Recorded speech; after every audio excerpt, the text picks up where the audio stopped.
La ponencia que he preparado, que se titula de la tiza al ciberespacio, una aventura vertiginosa pero apasionante, es un título que he elegido porque creo que, en cierto modo, me representa mucho. Ha sido algo que he meditado para que realmente describiese bien las palabras que iba a pronunciar.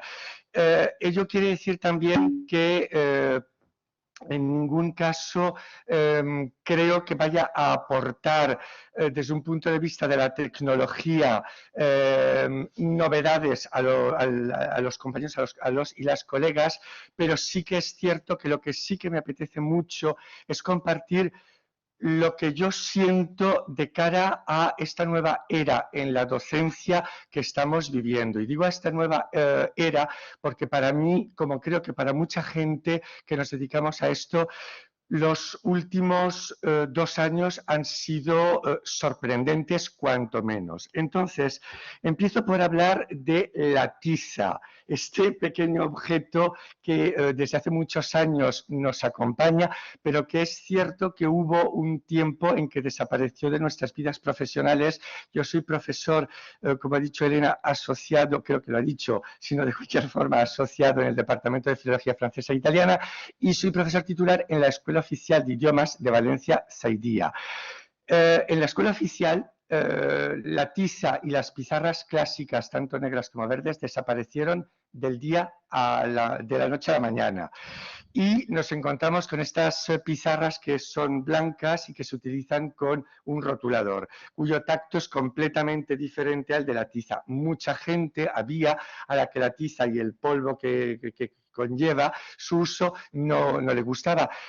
A mí me gusta la tiza, me gustaba la tiza y lamentablemente allí ya no la tengo. Allí voy acompañado de mi rotulador y bueno, pues es lo que es la pequeña herramienta, el pequeño útil que tengo para trabajar. Sin embargo, aquí en la facultad sí que seguimos utilizando tiza.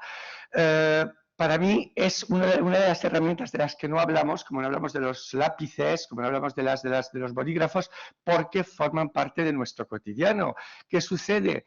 Que para un profesor de lengua que está constantemente escribiendo nueva terminología y explicando cosas, yo hablo mucho y hablo mucho con mis manos, gesticulo bastante, con lo cual muchas veces terminas la clase totalmente pringado de tiza blanca. No es algo que tampoco me moleste, me gusta la tiza, insisto en ello. Bien, hablar de la tiza también es poner un referente para las nuevas generaciones, porque es cierto que muchas personas de nuestro alumnado vienen ya a clase desde primero con sus ordenadores portátiles. Incluso en la Escuela Oficial de Idiomas, más que los ordenadores portátiles, vienen con las tablets. Y algo que además, algo a lo que yo he tenido que acostumbrarme, si vienen con papel y bolígrafo, vienen con teléfono móvil. Muchas veces el teléfono móvil da la impresión que me sustituye, que me hace la competencia. En un principio me daba mucha rabia. Hemos aprendido a convivir perfectamente. Es cierto que hace aproximadamente 10 años el teléfono móvil era eso, un teléfono, un aparato que servía para hablar, con lo cual cuando el estudiante entraba con el teléfono, pues te daba un poco de impresión de que antes o después saldría del aula para mantener una conversación y eso también era una molestia. Esto ha desaparecido completamente, es decir, el alumnado llega con su teléfono pues porque tiene acceso a Internet, porque tiene acceso a los diccionarios online, porque tiene acceso a páginas interesantes que yo mismo hoy en día les proporciono, muchas de ellas no las conocen, las páginas van cambiando, etcétera. Pero hablarles también de la tiza, sobre todo en la escuela en que ya no está, supone para ellos un poquito que se hagan a la idea de quién soy. Es decir, no soy un profesor de ayer, soy un profesor de hace muchos años y la pedagogía en su conjunto ha cambiado. Tampoco utilizamos libros en papel. Yo en mi caso no utilizo libros en papel. Muchos y muchas de mis colegas siguen utilizando un manual de papel. ¿Por qué no lo hago? Pues porque luego volveré sobre ello, pero cuando te das cuenta que gracias a las aulas virtuales podemos utilizar material muy variado y mucho menos voluminoso en formato, por ejemplo, PDF, pues ¿qué sucede? Que haces que el alumnado ya no tenga tampoco que invertir unas cantidades muy importantes en comprar libros. Y el profesorado hacemos selección de nuestro material. Si pusiésemos encima de la mesa todos los documentos que utilizamos en papel, sería prácticamente nuestra biblioteca entera, porque se utiliza pues distintos manuales didácticos, distintas gramáticas. En mi caso incluso soy profesor de francés, como he dicho, y la pedagogía francesa de las lenguas extranjeras ha evolucionado, pienso que como todas las pedagogías de idiomas, y hay muchos documentos muy antiguos que son hoy en día muy interesantes y que ya están descatalogados, como los manuales de ortografía. Yo me dedico, bueno, pues a utilizar todo esto en versión PDF y, bueno, pues en mi aula virtual o en mi Google Drive hay un montón de material que cualquiera puede utilizar sin necesidad de adquirir el libro. Hablando de la tiza, pues el estudiante cuando ve estos documentos en PDF que muchas veces he escaneado sobre mi propio material y cuyas páginas están amarillentas, porque lo están, bueno, pues es también la edad del libro y es también un poco la nostalgia de aquello que un día tuvimos. Hablo de la tiza como punto de referencia que marca el antes de la llegada de los ordenadores.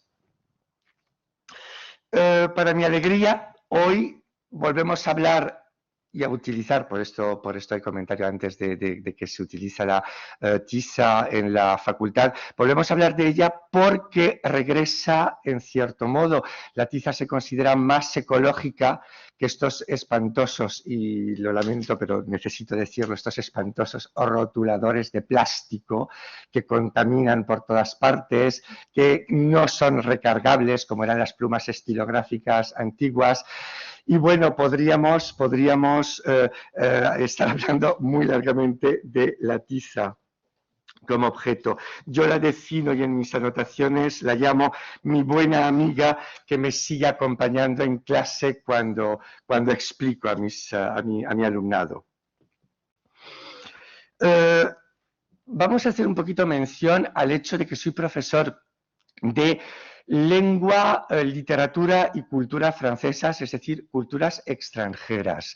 Entonces, ¿qué sucede? Pues que la pizarra conmigo es algo que es prácticamente indisociable. Hoy en día el aprendizaje de idiomas ya no tiene nada que ver con el de hace 20, 30, 40 años en que se tenía un libro, ni siquiera los manuales que hoy todavía tenemos comunicativos. Eran manuales con muchísimo vocabulario que había que aprender de memoria, con ejercicios muy pesados de aplicación, porque en términos generales se componían, los autores de los libros los extraían de obras literarias de la gran literatura clásica y eran ejercicios tremendamente duros y en ocasiones aburridos para el alumnado. Hoy en día todo esto ha cambiado y cuando enseñamos idiomas lo hacemos de una forma que vamos a llamar comunicativa. Es decir, que lo que pretendemos ya no es que nuestros estudiantes hablen de una manera perfecta, gramaticalmente impecable, sino de que sean capaces de comunicar. Para lo cual, una de las cuestiones que yo practico mucho en las aulas es dar mucho vocabulario. Siempre pienso que para el alumno, para la persona que quiere en un país extranjero comunicarse, le es mucho más precioso tener un gran volumen de términos, de palabras que utilizar, que su gramática pueda ser o no perfecta, porque seguro que con ayuda, con un poquito de paciencia, repitiendo, gesticulando, de mil maneras va a hacer pasar su mensaje. Esto para decir que yo en clase doy cantidades ingentes de palabras que antes escribía en pizarra y con tiza y que ahora directamente coloco en mi pantalla a través de un documento PowerPoint, a través de un documento Word en algunas ocasiones, etcétera, etcétera. Llegados a este punto, y antes de pasar al segundo factor de mi binomio de la tiza al ciberespacio, aprovecho para agradecer a dos compañeras mías que son las culpables de que yo hoy esté aquí, yo que soy la timidez personificada hablando ante un público y sobre todo, sí, lo siento, soy tímido, por esto estoy enmascarado entre otras cosas. Y son sobre todo culpables de lo que más me gusta, de haberme empujado sin saberlo o quizá sabiéndolo a lanzarme a las tecnologías. Ellas son Elena Bainat e Inés Rodríguez, que me han acompañado desde siempre en esta aventura vertiginosa, pero debo admitirlo, apasionante. Elena Bainat fue la primera culpable. Ella me presentó algo que en aquella época me parecía poco menos que una película de ciencia ficción, que era Second Life, no sé todavía si definirlo como un programa o como qué, pero vamos, este universo extraño. Y debo decir que con lo antiguo que soy, llevo una hora hablando de la tiza, creé incluso un avatar. Es decir, yo creé mi avatar, yo vestí mi avatar, yo lo hice todo. Luego me olvidé hasta de la contraseña, porque como no lo uso. Sí, bueno, fue una aventura absolutamente maravillosa. ¿Qué pasó con aquellos principios, con aquellos mis principios, mi inicio en el ciberespacio? Pues pasó algo de lo que me di cuenta hoy, 10 años más tarde. Es como todo, hay que practicar, aprender, para perder los miedos, para enfrentar los miedos, hay que practicarlos, hay que estar frente a ellos constantemente y darte cuenta que temes las cosas porque no las conoces. ¿Qué pasó? Pues que aquello para mí, estamos hablando de hace aproximadamente 10 años, era un universo muy desconocido. Crear el avatar, aquel personaje, fue una tarea ingente porque para mí también muy desconocida y muy compleja. Yo estaba solo frente al ordenador en aquella época, el programa te indicaba cómo hacer las cosas, pero bueno, para mí era muy complejo y lógicamente llega un momento en que lo que más te interesa como docente es aplicar más que preparar, con lo cual, bueno, pues aquel primer contacto fue un tanto frustrante y quedó truncado, pero bueno, fue una primera experiencia. Después, bueno, pues descubrí poco a poco, y aquí en la Universidad de Valencia, y ahí es donde intervino Inés, el aula virtual. Y al descubrir el aula virtual, y esta es la parte más interesante de mi aventura, empecé por simplemente acceder al aula, acceder a mis grupos, darme cuenta de que había cosas que ya no tendría nunca más que hacer y que para mí era muy interesante porque muy práctico, como pedir fotografías a los estudiantes. El alumnado ya, la lista de alumnos y alumnas ya estaba frente a mí con sus fotografías, las que no estaban, había algunos que no tenían, pero era una mínima parte. Ya no necesitaba cuaderno de notas porque las notas se incluían y no se extraviaban. Había la posibilidad de pedir a los estudiantes que me mandaran tareas a través del aula virtual sin tener que perseguirlos. Se les podía mandar una serie de mensajes indicándoles desde qué momento se podían empezar a enviar los trabajos y hasta qué fecha se les mandaba también. Yo incluía un pequeño mensaje en el que trataba de explicar con palabras muy amables que todos aquellos documentos que no se enviasen a partir de una cierta fecha y hasta una cierta hora, que bueno, quedarían fuera de los plazos y que bueno, pues que era la única manera que existía. Y esto se reveló ser muy interesante porque, en cierto modo, el alumnado respondía con mayor seriedad frente a la tecnología que frente a las palabras amables del profesor. No porque no quisieran ser amables con el profesor, sino simplemente pues, porque habían probablemente tomado nota y no olvidaban los correos, no olvidaban el aula virtual. Esto fue muy interesante. Y todo esto pues, fueron pequeños pasos dados a lo largo de los años. Y luego surge un momento que creo que todos, lamentablemente, en cierto modo, hemos vivido. Y yo que soy un optimista compulsivo y enfermizo, creo que hasta lo malo tiene siempre un pequeño aspecto que puede considerar ser bueno. Y es, no por supuesto el COVID, porque nunca una pandemia tiene nada bueno, pero sí el confinamiento al que el COVID nos somete. ¿Qué sucede? Que del día a la mañana supongo que todos nos encontramos encerrados en nuestros domicilios y a mí se me eriza el vello cuando de repente una compañera de mi departamento, nuestra directora, me comunica por correo que hay que reemprender, retomar las clases después de unas vacaciones falleras en Valencia por videoconferencia. Ay, por favor, por videoconferencia. Yo ante el alumnado, sin ver a nadie, todo el mundo me ve a mí y yo que cuento y encima se graba. Bueno, esto ha sido para mí una hecatombe. Y tiempo después te das cuenta, 2 años y medio después, te das cuenta de que el sistema, precisamente la renovación docente, es tal que debo agradecer al alumnado que haya participado en gran parte en desmitificar mis miedos, porque desde las primeras clases te das cuenta que ellos mismos en muchas ocasiones no están en pantalla, no están porque las conexiones domiciliarias no tienen la potencia de la conexión de la universidad y por tanto se quedan colgados los servidores y no te pueden ni siquiera escuchar.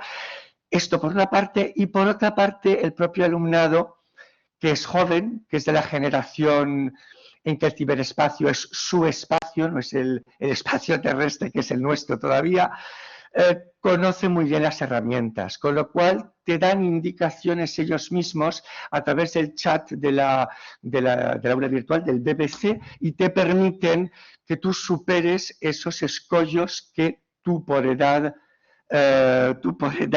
no eres capaz de superar. Entonces, bueno, pues yo temía que no iba a aportar demasiado en estos 20 minutos que me da los compañeros y compañeras para comentar.